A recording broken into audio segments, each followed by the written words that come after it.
নমস্কার বন্ধুরা, রিতম পডকাস্টের আরেকটা নতুন এপিসোডে সবাইকে স্বাগত জানাচ্ছি। আজকে তোমাদের সাথে শেয়ার করতে চলেছি দমদমের একটা কারখানার মারাত্মক সত্য ভৌতিক ঘটনা।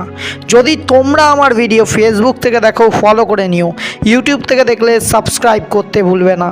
আর হ্যাঁ, আমার ডিসক্রিপশনে আমার ইমেল আইডি আছে, তোমাদের সাথেও ঘটা বা তোমাদের শোনা যদি কোনো ভৌতিক সত্য ঘটনা থেকে থাকে তোমরা আমায় মেল করতে পারো।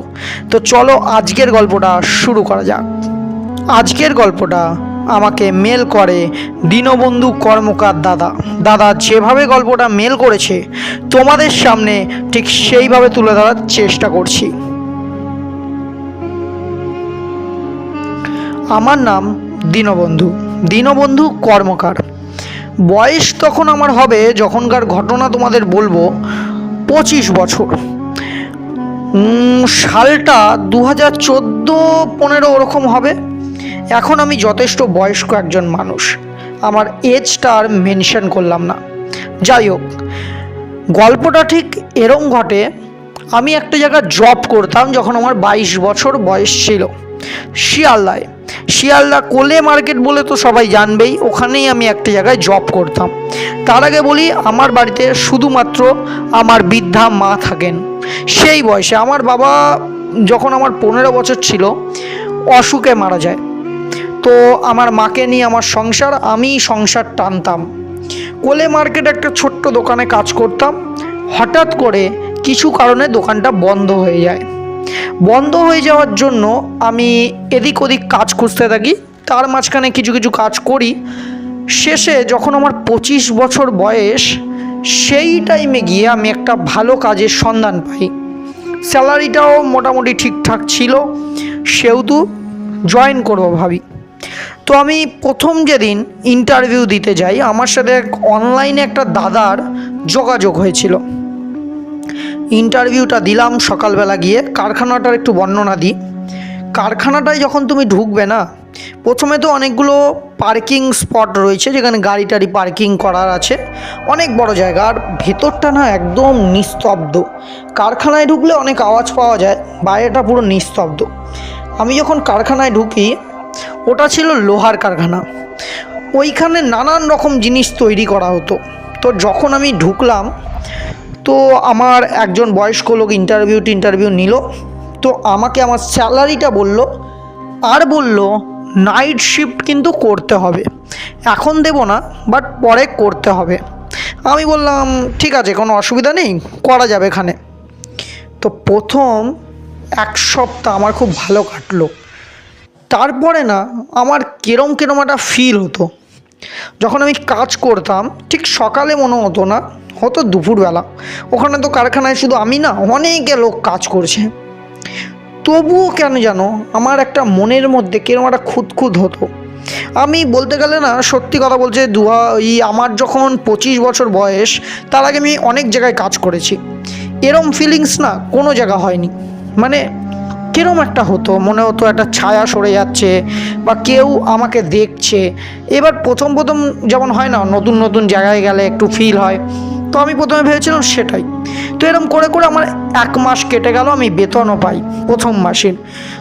টাকা আসার পরে মনটাও খুশি, বাড়িতেও দিতে পারলাম, সংসারটা আবার কন্টিনিউ হলো। মানে মোটামুটি ভালোভাবে মাকে নিয়ে চলতে পারলাম। তারপরে ঠিক 15ই আগস্ট, আমার দিনটা আমি ভুলবো না। 15 আগস্টের লাস্ট দিন, যেদিন আমি ওখানে হ্যাপিলি কাজ করি, 16ই আগস্ট থেকে আমাকে বলে তোমাকে 1 সপ্তাহ নাইট করতে হবে। তো সেই টাইমে দেখো, প্রথম স্যালারি পেয়ে গেছি, সেকেন্ড কথা হচ্ছে ওখানে অনেক বন্ধুবান্ধব হয়ে গেছে। তো আমি বললাম যে না কোনো অসুবিধা নেই, করব। 16ই আগস্ট যখন আমি কারখানায় ঢুকি, প্রথম যেটা আমার ফিল হয় সেটা হচ্ছে কারখানায় মাত্র 5 জন রয়েছে। অত বড় একটা কারখানা, পুরো নিস্তব্ধ, আর 5 জন। আর ছেলেগুলোকে দেখলে মনে হয় কি পাক্কা নেশাখোর। মানে আমার যাদের সাথে বন্ধুত্ব বা বন্ডিং, তারা কেউ নেই। তাদেরকে ফোন করলাম, অনেকে ফোন তুললো না, আর একজন খালি ফোন তুলেছিল। সে বলল সাবধানে কাজ করিস। আমি জিজ্ঞেস করেছিলাম কেন রে, কী হয়েছে? ও খালি এইটুকু বলল, না না, আসল ব্যাপারটা হচ্ছে কি, ওখানে তো বেশি কেউ নাইট করে না, ওই জন্য। আর জায়গাটা খুব নিস্তব্ধ। আমি বললাম সেটা তো ঠিকই, তো তোরা নাইট করিস না কেন? ওরা বললো না না, আমরা নাইট পছন্দ করি না তাই করি না, আমরা ওইভাবেই কন্ট্রাক্ট করেছিলাম ওনার সাথে। আমি বললাম আচ্ছা ঠিক আছে। তো যাই হোক, তার আগে বলে দিই, নাইট যারা করে না তাদের 140 টাকা করে বেশি দেওয়া হয় ওই কারখানাটায়। তো আমরা 5 জন মিলে কাজ করছি। আমি দেখলাম আমাদের যে ম্যানেজার ছিল সে ঠিক 11টার মধ্যে বাড়ি চলে গেল। তো রাতে প্রথম কথা কাজ করছি, দুটো ছেলে একদম কোনায় গিয়ে দুটো বোতল বার করলো। বোতলটা দেখে বুঝতে একদম মানে বোঝাটা একদম স্পষ্ট যেটা বাংলার বোতল। ওরা নেশা করছে, নেশা করতে করতে ঢুলিয়ে পড়লো। রইলাম মাত্র আমরা 3 জন। 2 জন নিজের মতো কাজ করছে, আমি আমার মতো কাজ করছি। কাজ করতে করতে ফার্স্ট এক্সপিরিয়েন্স, আমার মনে হচ্ছে কেউ যেন কারখানার উপরে প্রচণ্ড বড় বড় পা ফেলছে। মানে মনে হচ্ছে কেউ ড্রিল মেশিন চালাচ্ছে ওপরে, দাম দাম করে আওয়াজ হচ্ছে। আমি ওই 2জনকে বললাম, ভাই কিসের আওয়াজ হচ্ছে বলো তো? ওরা আমার দিকে তাকিয়ে খালি একটা কথাই বললো, যা হচ্ছে হতে দাও, ওই সব ব্যাপারে কোনো কথা বলবে না, নিজের কাজ করো। আমিও বললাম আচ্ছা পাগল তো রে ভাই, আর নাইট করা যাবে না এদের সাথে। আমি নিজের মতো কাজ করছি, আবার আওয়াজ। এইবার না মনের মধ্যে একটা খুঁত জাগলো যে কি হচ্ছেটা কি ওপরে, আমাকে জানতে হবে। আমি কি করলাম, একটা সিগারেট নিলাম, সিগারেটটা ধরিয়ে আমি বাইরের দিকে যেতে যাব, সেই টাইমে একটা ছেলে বলে উঠলো, নেশা করছিল যেই 2জন তাদের মধ্যে একজন, হ্যাঁ কোথায় যাচ্ছ? আমি বললাম বাইরে যাচ্ছি, একটু সিগারেটটা খেয়ে আসছি। ছেলেটা একটা মাতলামো হাসি দিয়ে বলল, সাবধান, বাইরে কিন্তু তেনারা রয়েছে, ডিস্টার্ব করো না যেন। আমি ভাবলাম মদ খেয়ে হয়তো মাতলামো করছে। আমি নিজের মতো বেরিয়ে আমাদের যে ফাঁকা জায়গাটা আছে ওখানে দাঁড়িয়ে সিগারেট খাচ্ছি। ওরকম ভয় আমি কোনো দিন পাইনি। ফার্স্ট যেটা হলো, আমার গা হাত পা পুরো গরম আর মানে ভারী হয়ে যাচ্ছে, আমি বুঝতে পারছি না কেন। আর হঠাৎ করে না আমার সিগারেটটা নিভে গেল। বিশ্বাস করবে না, আমি ওখানে দাঁড়িয়ে দাঁড়িয়ে পুরো একটা দেশলাইয়ের বাক্স শেষ করে ফেলেছি, কিন্তু সিগারেট ধরাতে পারছি না। কোনো টাইমে হাওয়া আসছে, কোনো টাইমে কাঠি ভেঙে যাচ্ছে, অনেক অসুবিধা হচ্ছে। তারপরে আমি ভাবলাম ধুর ছাই, আজকে মনে হয় সিগারেটই খাওয়া হবে না। সিগারেটটাকে ফেলে পা দিয়ে মুছড়ে দিলাম। দেওয়ার পরে ব্যাক করলাম, কারখানায় ঢুকতে যাব, সেই টাইমে মনে হলো কেউ একটা পেছন থেকে হেঁটে গেল। আমি ভাবলাম কিরে ভাই, কারখানায় আবার ডাকাত ফাকাত পড়লো নাকি? আমি সিকিউরিটি গার্ডকে ডাকলাম, সিকিউরিটি দাদা, ও সিকিউরিটি দাদা কোথায় গো? ভেতর থেকে একজন মানে কারখানা থেকে একজন বেরিয়ে এলো, এসে বলল, কি হে, কি হয়েছে বলো তো তোমার? সিকিউরিটিকে ডাকছো কেন? ওরা তো বাড়ি চলে যায় 10টার সময়। আমি বললাম আরে না না, আমি মনে হয় দেখলাম যে কেউ একটা যাচ্ছে ওদিকে। ওখান থেকে ওই ছেলেটা বললো, এই তুমি নিজের কাজ করো তো রে বাবু, আমাদেরও বিপদ ডাকবে, নিজেও বিপদে পড়বে, যাও করে যাও, যাও কারখানায়। ওর বকা খেয়ে আমি তাড়াতাড়ি কারখানায় ঢুকে গেলাম, কিন্তু মনের মধ্যে খুঁতটা রয়ে গেল যে কে ছিল, কে গেল আমার পেছন দিয়ে। আমি স্পষ্ট দেখলাম কেউ একটা কম্বলের মতো কিছু মুড়ি দিয়ে পেছন দিয়ে গেল, কিন্তু মানুষটা কে? আর ওই মানুষটা যখন পেছন দিয়ে গেল না, আমি যখন সিকিউরিটিকে ডাকছিলাম, পুরো আবহাওয়াটা কনকনে ঠান্ডা। তো আমি কোনো রকমভাবে কাজ টাজ করে সকালবেলা বাড়ি চলে গেলাম। বিশ্বাস করবে না, আমি বাড়ি গিয়ে যখনই ঘুমাচ্ছি, ওই যে কম্বল মুড়ি দিয়ে লোকটা পেছন দিয়ে গেল, ঠিক ওই লোকটাকে বারবার ওই স্বপ্ন দেখছি আর আমার ঘুম ভেঙে যাচ্ছে। তারপরে আমার 104 জ্বর, আমি উঠতে পারছি না। পরের দিন আমি কাজে যেতে পারিনি। তার পরের দিন দেখলাম যে না, জ্বরটা একটু কমেছে। কাজে গেলাম, সেদিনও নাইট।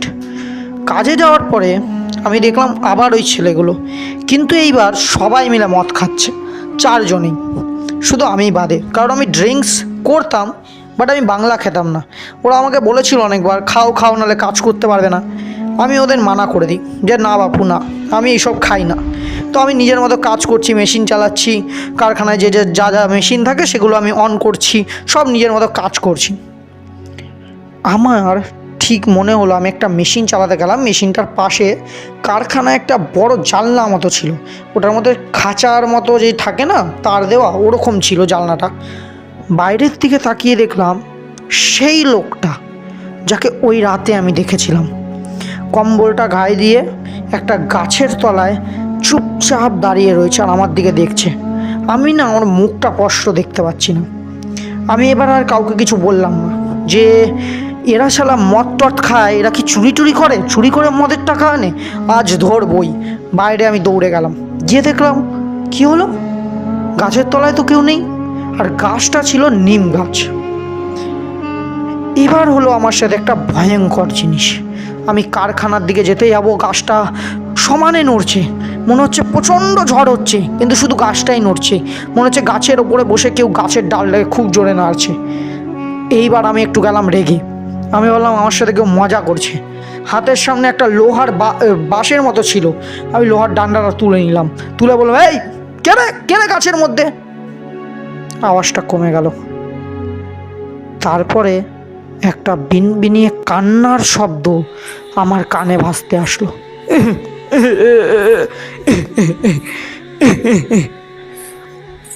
কান্নার শব্দটা শুনে মনে হলো কেউ বুক ফাটা দুঃখ নিয়ে কাঁদছে, আর এটা ঠিক কারখানাটার পেছন থেকে আওয়াজটা আসছে। আমার সারা শরীর তখন কাঁপছে যে পেছনে কে। তখন মনের মধ্যে অশরীরীর ভাবনাটা আসছে যে আদৌ এরা মানুষ তো। হালকা হালকা করে আমি পেছনে যেতে থাকলাম। আমি জানি না আমি ঘোরে আছি কি অঘরে আছি। আমি পেছনে যেতে থাকলাম কারখানার। পেছনে গিয়ে দেখলাম এটা একটা পুরুষ না, নারী। সে একটা সাদা কালারের শাড়ি পরে একদম বাবু হয়ে বসে মুখ দুটোকে হাত দিয়ে ঢেকে রেখেছে। আমি কাছে গিয়ে বললাম, কে হে তুমি, এত রাতে কি করছো এখানে?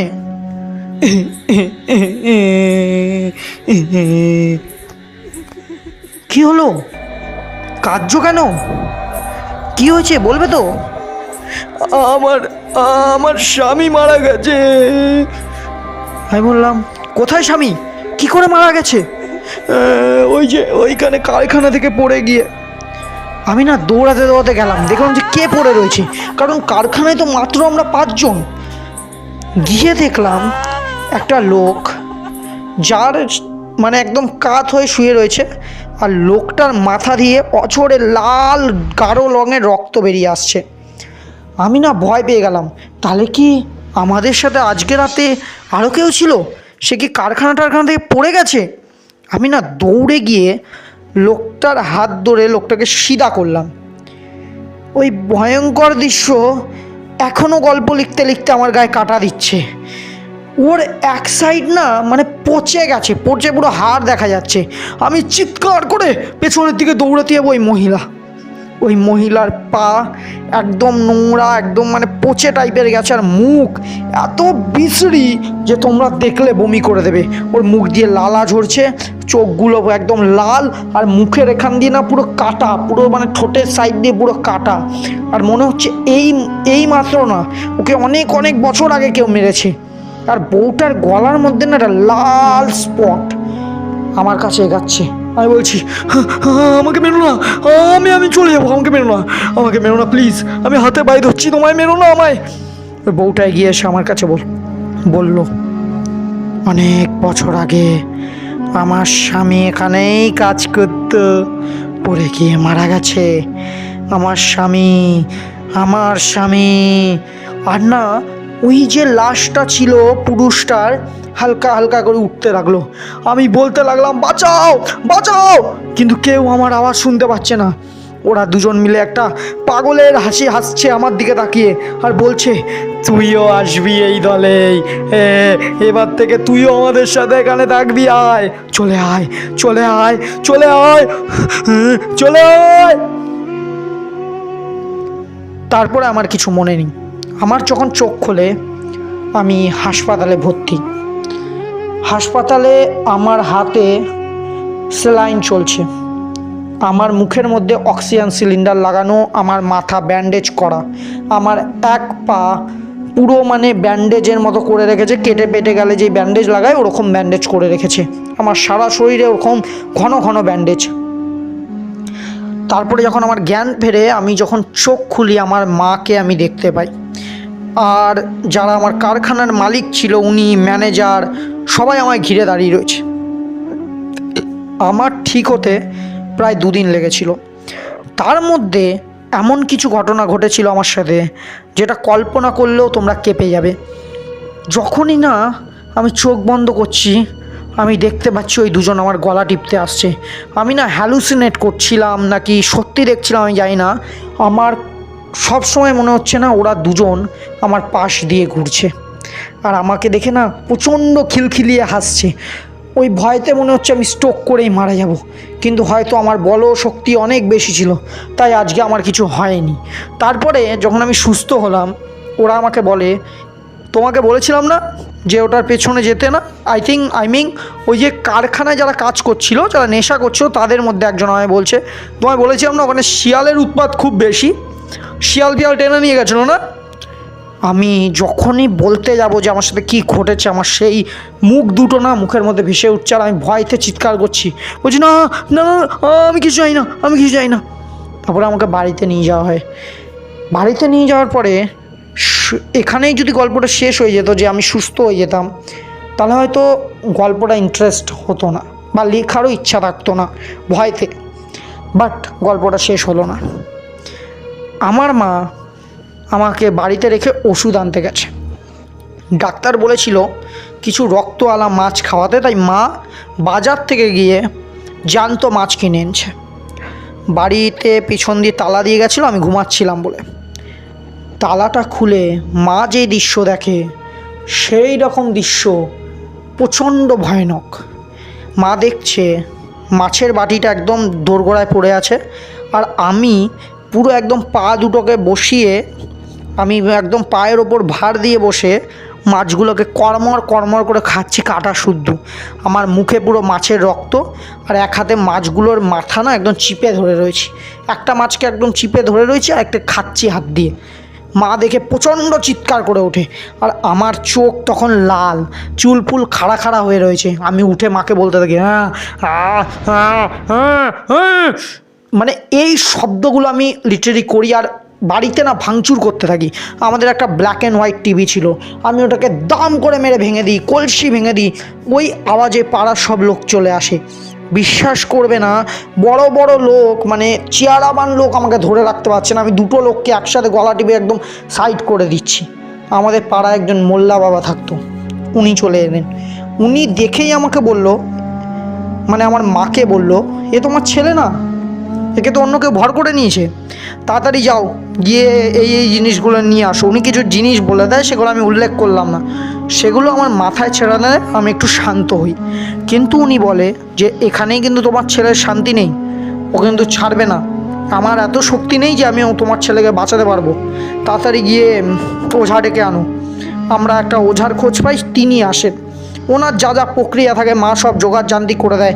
সেই চিৎকার আমার পাড়ার লোক এখনও আমায় বলে, আমার আজকে অনেক বয়স, তবুও পাড়ার লোক বলে তোর ওই চিৎকার, যারা মানে ছিল আর কি ওই টাইমটা আমাকে দেখেছে, আমার কিছু বন্ধুবান্ধব আমাকে দেখেছে, তারাও বলে ওই চিৎকার, মানে আমি চিৎকার করছি ওঝার ওপরে, কেউ আমায় কিছু করতে পারবি না, সব মেরে দেবো, এই ছেলেকে আমরা মেরে নিয়ে যাব, কারখানায় নিয়ে যাব। তো তারপরে অনেক চেষ্টা করার পরে উনি আমাকে ছাড়ায়, কিন্তু ছাড়ানোর পরেও গল্প শেষ হয় না। ঠিক 2 দিন পরে রাতে আমি বাথরুম করতে যাই। বাথরুম করছি, পেছন থেকে দুটো হাসির আওয়াজ। পেছন ঘুরে দেখি ওই বউটা আর ওই লোকটা বসে আছে, হামাগুড়ি গুড়ি দিয়ে আমার দিকে এগাচ্ছে, আর প্রচণ্ড জোরে আমার গায়ে লাফ দিল। তারপর আমি বাথরুমেই পড়ে যাই, সেখানে মা আসে, এসে দেখে আমি পড়ে রয়েছি, আমার হাত ফাত কেটে গেছে, আর আমি না হাসছি মায়ের দিকে তাকিয়ে। আর মাকে প্রচণ্ড জোরে ধাক্কা মেরে ফেলে আমি রাস্তায় বেরিয়ে যাই। মা তো পাগলের মতো রাস্তায় বেরিয়ে এই পাড়া ও পাড়া চিৎকার করতে থাকে। সব লোক বেরিয়ে আমাকে খোঁজাখুঁজি করে দেখে এক জায়গায় নোংরা ফেলা হয়, নোংরার ঢেরি। সেই নোংরার ঢেরির মধ্যে ঢুকে আমি নোংরা খাচ্ছি, আর নিজের গালে নিজে থাপ্পড় মারছি। আমাকে কোনো রকমভাবে ধরে নিয়ে যাওয়া হয়, আবার ওই ওঝাকে ডাকা হয়। শেষে গিয়ে ওঝা ওই আমাদের ঘরটা, আমাকে, আমার মাকে, সবাইকে বন্ধন করে দেয়। দেন গিয়ে আমি সুস্থ হই। দেন আমি আর কোনো দিন ওই কারখানায় কাজে যাই না। আর এখন আমি অন্য জায়গা কাজ করছিলাম। পরে 25 বছরের পরে যখন আমি অন্য জায়গায় কাজে লাগি, আমার সাথে আর এমন ঘটনা ঘটে না। কিন্তু ওই যে রাত আমার সাথে কেটেছে, ওই রাত আমি আর ভুলবো না। যখন আমি গল্প লিখছি না, আমার গায়ে কাটা দিচ্ছে, আর ওই দুজনের মুখ মনে হচ্ছে ভেসে উঠছে।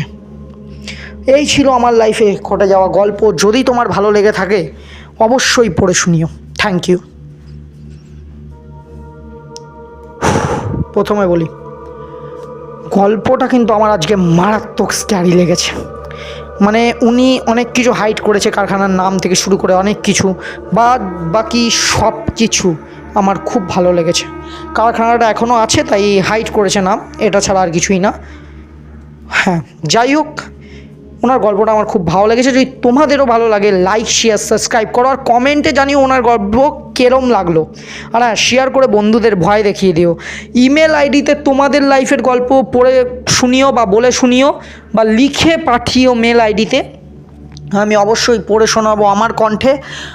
আর হ্যাঁ, আজকের জন্য এইটুকু, ফিরে আসবো আবার ভয় পাওয়াতে। দেখা হচ্ছে অন্য কোথাও, অন্য কোনো গল্পের সাথে। আজকের জন্য এইটুকু, টাটা।